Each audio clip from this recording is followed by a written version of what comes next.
بسم اللہ الرحمن الرحیم۔ انبیاء کا مبارک وہ مسکن ہوں میں، صرف مسکن نہیں ان کا مدفن ہوں میں۔ خون سے پھر بھی دیکھو میں رنگین ہوں، میں فلسطین ہوں، میں فلسطین ہوں۔ ناظرین، آج کی اس ویڈیو میں آپ کو جنت کی وادی کی سیر کرواتی ہوں، لیکن اس سے پہلے میری آپ سے اپیل ہے کہ پلیز میرے چینل کو سبسکرائب کر لیں تاکہ ہر نئی ویڈیو کا نوٹیفیکیشن آپ کو مل سکے۔ عزت و شان کے اعتبار سے پہلی مسجد حرام یعنی خانہ کعبہ ہے، پھر مسجد نبوی اور تیسرے نمبر پر مسجد اقصیٰ ہے۔ تینوں مساجد کا ذکر قرآن مجید میں ہے اور حضرت محمد صلی اللہ علیہ وآلہ وسلم نے بھی اس کی اہمیت اور فضیلت بیان فرمائی۔ نبی کریم صلی اللہ علیہ وآلہ وسلم نے معراج پر جاتے ہوئے مسجد اقصیٰ میں تمام انبیاء کی نماز کی امامت فرمائی۔ یہ شرف صرف اسی مسجد کو حاصل ہے کہ بیک وقت تمام انبیاء اکرام علیہ السلام نے اس مسجد میں باجماعت نماز ادا کی۔ بیت المقدس کی سرزمین جہاں مسجد اقصیٰ موجود ہے، ایسی دھرتی ہے جو ہزاروں انبیاء کا مسکن رہی ہے اور سینکڑوں انبیاء اکرام کے بچپن کا گہوارہ ہے، اور یہی اللہ تعالیٰ نے بہت سارے انبیاء کو تاج نبوت سے سرفراز فرمایا۔ یہاں پر انبیاء کے ہاتھوں ہزاروں معجزات رونما ہوئے۔ حضرت زکریا علیہ السلام کو بڑھاپے میں اسی جگہ پر بیٹے حضرت یحییٰ علیہ السلام کو خوشخبری ملی، اور حضرت مریم علیہ السلام کو حضرت عیسیٰ علیہ السلام بھی عطا ہوئے۔ یہ مسجد کئی دفعہ آباد ہوئی اور کئی دفعہ اسے اغیار نے تباہ و برباد کیا۔ مسجد اقصیٰ مدینہ القدس کے دامن کوہ میں بنائی گئی۔ اس کا نام بیت المقدس ہے، یعنی پاک کرنے والا گھر میں جس میں گناہوں سے پاکی حاصل کی جاتی ہے۔ روئے زمین پر مسجد حرام خانہ کعبہ کے بعد یہ دوسری قدیم ترین مسجد ہے، جہاں آج بھی الحمدللہ 5 وقتہ نماز باجماعت کے علاوہ جمعہ، عیدین اور تراویح، تہجد، اعتکاف اور درس و تدریس کا اہتمام ہے۔ یہ مسجد نبوی کے بعد تیسرا مقدس ترین مقام ہے۔ فلسطین کی پاک سرزمین انبیاء اکرام کا مسکن رہا ہے، اسی وجہ سے اسے سرزمین انبیاء بھی کہا جاتا ہے۔ اس کے چپہ چپہ پر انبیاء اکرام علیہ السلام کے نشانات موجود ہیں۔ گزشتہ قوموں کے آثار یہاں جا بجا بکھرے ہوئے ہیں۔ اس ارض مقدس کا مشہور اور قدیم شہر بیت المقدس ہے، جسے القدس یا یروشلم بھی کہا جاتا ہے۔ یہ شہر 2 حصوں میں منقسم ہے، ایک پرانا شہر، دوسرا نیا شہر ہے۔ پرانے شہر کے چاروں طرف اونچی دیواروں کا احاطہ ہے اور اسی شہر میں تمام مقدس مقامات پائے جاتے ہیں۔ مسجد اقصیٰ کے اطراف 1600 میٹر لمبی پتھر کی دیوار ہے۔ اس کے اندر 9 دروازے ہیں۔ گنبد صغریٰ، اس کی تعمیر 5ویں اموی خلیفہ عبد الملک بن مروان نے 68 ہجری بمطابق 688 عیسوی میں شروع کروائی، جو 4 سالہ میں پایہ تکمیل کو پہنچی۔ گنبد صغریٰ زمین سے 30 میٹر بلند ہے۔ یہ 2 منزلہ عمارت ہے جو 8 کونوں والی ہے۔ ایک گوشے سے دوسرے گوشے کی دوری 20 میٹر اور اونچائی 15 میٹر ہے۔ اسی صغریٰ کے نیچے غار انبیاء علیہ السلام ہے، جہاں پہنچنے کے لیے 11 سیڑھیاں ہیں۔ مسجد اقصیٰ کی تعمیر حضرت محمد صلی اللہ علیہ وآلہ وسلم کے سفر معراج کی منزل کو تلاش کیا، اپنے مبارک ہاتھوں سے اسی جگہ کو صاف کیا، وہاں مسجد کی تعمیر کا حکم دیا اور وہاں حضرت بلال رضی اللہ عنہ کو اذان کا حکم دیا، پھر خود نماز پڑھائی۔ یہاں سادہ مستطیل لکڑی کی مسجد تعمیر ہوئی۔ مسجد اقصیٰ کی لمبائی 80 میٹر اور چوڑائی 55 میٹر ہے۔ 23 مرمری اونچے ستونوں اور 49 چوکور چھوٹے ستونوں پر کھڑی یہ عمارت 705 عیسوی میں مکمل ہوئی۔ دروازوں پر سونے اور چاندی کی چادریں چڑھی ہوئی تھی۔ مسجد کے 11 گیٹ ہیں، جن میں سے 7 شمال میں ہیں۔ 5 بار اس کی تعمیر ہوئی۔ موجودہ تعمیر 1035 عیسوی کی ہے۔ اس مسجد میں 50,000 مسلمان نماز پڑھ سکتے ہیں، جولائی 1099 کو بیت المقدس پر عیسائی حملہ آوروں کا قبضہ ہوا۔ ہزارہ مسلمان مردوں، عورتوں اور بچوں کا قتل عام کیا گیا اور مسجد کو گرجا میں تبدیل کر دیا گیا۔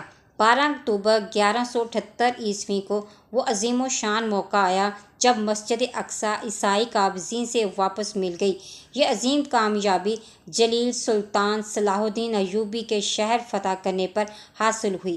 عظیم الشان نادر ممبر سلطان صلاح الدین نے حلب میں تیار کروا کے مسجد میں نصب کیا۔ 15 اگست 1967 بڑے کرب کا دن تھا جب ایک آسٹریلوی یہودی سیاح مائیکل روہن نے اسرائیلی حکومت کی خیمہ پر مسجد اقصیٰ میں آگ لگا دی، جس سے جنوب مشرق سمت کی چھت شہید ہو گئی اور سلطان کا وہ نادر یادگار ممبر جل کر راکھ ہو گیا۔ مسجد اقصیٰ کی فضیلت، تعمیر و تاریخ قرآن و سنت کی روشنی میں حسب ذیل ہے۔ قرآن پاک میں 4 مقامات پر سرزمین شام کو بابرکت زمین کہا گیا ہے۔ نزول قرآن کے وقت ملک شام موجودہ شام سے بہت وسیع تھا۔ موجودہ فلسطین بھی اسی کا حصہ تھا۔ مسجد اقصیٰ شام کی اسی بابرکت سرزمین میں واقع ہے۔ ارشاد باری تعالیٰ ہے، ہم نے اس قوم کو جس کو کمزور بنایا گیا تھا اس سرزمین کے مشرق و مغرب کا وارث بنایا کہ جس سرزمین میں ہم نے برکت رکھ دی ہے۔ اس آیت مبارکہ میں حضرت سلیمان علیہ السلام کے دور میں موجودہ بنی اسرائیل کی اس عظیم سلطنت کی طرف اشارہ ہے جو کہ اس زمانے کے شام اور اس کے گرد نواح پر مشتمل تھی۔ اسی طرح ارشاد باری تعالیٰ ہے، ہم نے ان کو یعنی حضرت ابراہیم علیہ السلام، حضرت لوط علیہ السلام کو نجات دی، ایک ایسی سرزمین کی طرف کہ جس میں ہم نے تمام جہاں والوں کے لیے برکت رکھ دی۔ سورۃ انبیاء آیت نمبر 71۔ اس آیت مبارکہ کے الفاظ العالمین سے واضح ہوتا ہے کہ سرزمین فلسطین اور شام کی برکات کسی خاص جماعت، قوم یا مذہب کے ماننے والوں کے لیے نہیں ہے۔ واضح رہے کہ یروشلم تینوں مذاہب اسلام، یہودیت اور مسیحیت کے پیروکاروں کے لیے مقدس مقام ہے، جبکہ مسجد اقصیٰ کو مکہ کی مسجد الحرام اور مدینہ کی مسجد نبوی کے بعد اسلام کا تیسرا مقدس ترین مقام سمجھا جاتا ہے۔ مسجد اقصیٰ ان مساجد میں سے ہے جس سے جلیل القدر انبیاء نے تعمیر کیا۔ طبرانی کی ایک روایت کے الفاظ ہیں، حضرت داؤد علیہ السلام نے بیت المقدس کی تعمیر کے لیے بنیادیں رکھی، پھر اللہ تعالیٰ نے ان کی طرف وحی کی کہ میں مسجد اقصیٰ کی تعمیر حضرت سلیمان علیہ السلام کے ہاتھوں مکمل کرواؤں گا۔ حضرت سلیمان علیہ السلام بن داؤد علیہ السلام نے جب بیت المقدس کی تعمیر فرمائی تو اللہ تعالیٰ سے انہوں نے 3 چیزیں مانگی، وہ لوگوں کے مقدمات کے ایسے فیصلے کریں جو اس کے فیصلے کے موافق ہوں تو انہیں یہ چیزیں دے دی گئی۔ نیز انہوں نے اللہ تعالیٰ سے ایسی سلطنت مانگی جو ان کے بعد کسی کو نہ ملی ہو تو انہیں یہ بھی دے دی گئی۔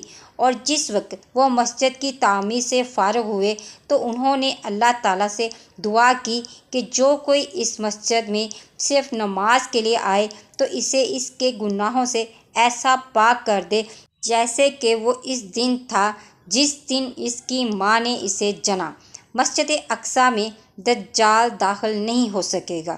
جی ناظرین، مسجد اقصیٰ ان 4 جگہوں میں سے ہے جہاں دجال داخل نہیں ہو سکے گا، اور وہ ہیں مکہ مکرمہ، مدینہ منورہ، مسجد اقصیٰ اور مسجد طور۔ حضرت جنادہ بن امیہ دوسی بیان کرتے ہیں، میں اور میرا دوست ایک صحابی کے پاس گئے اور عرض کیا، ہمیں ایسی حدیث سنائیں جو آپ نے رسول خدا صلی اللہ علیہ وآلہ وسلم سے خود سنی ہو۔ انہوں نے کہا، رسول اللہ صلی اللہ علیہ وآلہ وسلم ایک دن ہمارے درمیان کھڑے ہوئے اور فرمانے لگے، میں تمہیں دجال سے ڈراتا ہوں۔ 3 بار ایسا ہی فرمایا، میری امت کے لوگوں، وہ تم میں نکلے گا، وہ گھنگرالے بالوں والا اور گندمی رنگ کا ہوگا، اس کی بائیں آنکھ مٹی ہوئی ہوگی یعنی نہیں ہوگی، اس کے پاس جنت اور دوزخ ہوگی، اس کے پاس پانی کی نہر اور روٹیوں کا پہاڑ ہوگا۔ اسے اتنی طاقت اور قوت دے دی جائے گی کہ ایک جان کو قتل کر کے اسے زندہ بھی کر سکے گا۔ وہ آسمان سے بارش برسائے گا لیکن زمین سے کوئی چیز نہیں اگے گی۔ وہ زمین میں 40 دن ٹھہرے گا یہاں تک کہ ہر جگہ پہنچ جائے گا۔ وہ 4 مسجدوں کے قریب بھی نہیں آ سکے گا، مسجد حرام، مسجد نبوی، مسجد مقدس اور کوہ طور، جہاں مسلمانوں کا یہ ماننا ہے کہ یہاں کئی پیغمبروں نے عبادت کی، جن میں حضرت ابراہیم علیہ السلام، حضرت داؤد علیہ السلام، حضرت سلیمان علیہ السلام، حضرت الیاس علیہ السلام، حضرت عیسیٰ علیہ السلام شامل تھے۔ اس کے علاوہ پیغمبر اسلام صلی اللہ علیہ وآلہ وسلم کو ایک ہی رات کے دوران مکہ سے مسجد الاقصیٰ لایا گیا، جہاں سے انہوں نے معراج کا سفر کیا۔ دوسری جانب یہودیوں کا ماننا ہے کہ شاہ سلیمان نے 3000 سال قبل پہلی یہودی عبادت گاہ اسی مقام پر تعمیر کی تھی۔ ان کے مطابق اس مقام پر تعمیر ہونے والی دوسری یہودی عبادت گاہ کو رومیوں نے 70 قبل از مسیح میں تباہ کر دیا تھا۔ آج اگر دیکھا جائے، یہود اور ہندو مسلمانوں کو گاجر مولی کی طرح کاٹ رہے ہیں، مصائب مظالم کے پہاڑ ڈھائے جا رہے ہیں، مظلوم مسلمانوں کی پکار سننے والا کوئی نہیں ہے۔ قبلہ اول بیت المقدس کی بے توقیری اور بے حرمتی کی جا رہی ہے۔ نہتے فلسطینیوں کو ہر سہولت سے محروم کر کے ان سے جینے کا حق چھین لیا ہے۔ ناظرین، اگر آج کی میری ویڈیو آپ کو اچھی لگی تو موٹیویشن کے لیے پلیز میرے چینل کو لائک اور سبسکرائب کریں۔ ملتے ہیں نیکسٹ ویڈیو میں۔ فی امان اللہ۔